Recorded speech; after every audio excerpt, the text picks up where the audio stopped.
Hey guys, welcome to the fourth part of the series on spiritual gifts, and it's the last video in the fourth part.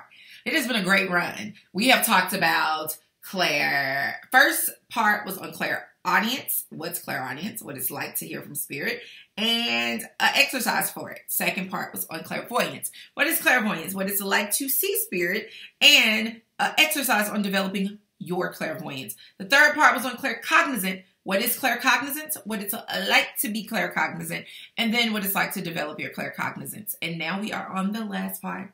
First part of the video was what is clairsentient. The second part was what it's like to be clairsentient, and this last part is quick, easy way to develop your clairsentience, or to practice it is a better way to say it.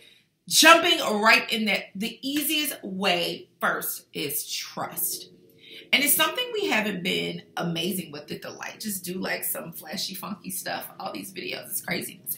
The easiest is, this is the thing. We don't trust our feelings and we don't trust our emotions. We don't trust what we're getting, and we have been taught to put them up. We are taught that if we don't like a person for no reason, to stay away from them. And I think it's one of the to not stay away from them because you don't have a reason to not. Give them a chance. Listen.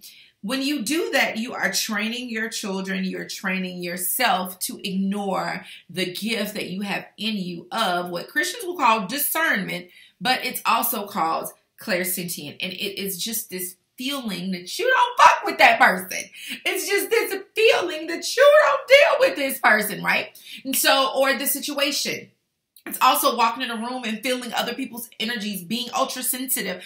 Most people are clairsentient. I talked about it in the last one. I would say it's the most common one. Most children are. And the only reason you aren't as an adult is because your parents have smushed it out of you. We tell our boys it's not okay to cry. It's not okay to feel emotion. But that is our navigator. That is our internal GPS, is our feelings, our emotions. And so when we teach our children to ignore it, we are teaching them to ignore the internal GPS. And what happens when you have your GPS on in the car, on your phone, and you're going somewhere and you decide to ignore it, you end up somewhere else. You end up at a destination not where you were meant to go. And so we have to stop ignoring that internal GPS. This was good. Write this down. This should have went in the second video. That's okay.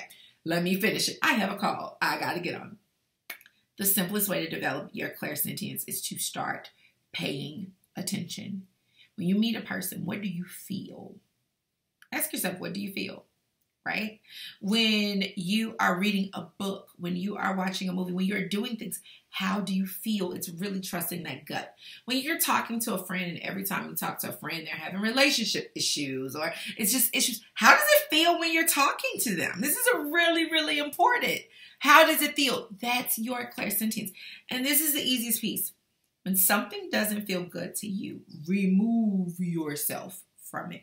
It's also really good to do psychic self-defense, and we're going to talk more about that as I continue on with the videos on this channel. So make sure you are subscribed, because I'm getting to the nitty-gritty on, like, what if you can't avoid these people? What if you can't avoid these situations? How do you protect yourself from taking on these energies and feeling these energies? So that's a quick exercise. Just pay attention to how you feel. Be very conscious in everything. The more you pay attention, the more you'll feel it. The more you pay attention, the more it'll show up to you, okay? All right, guys.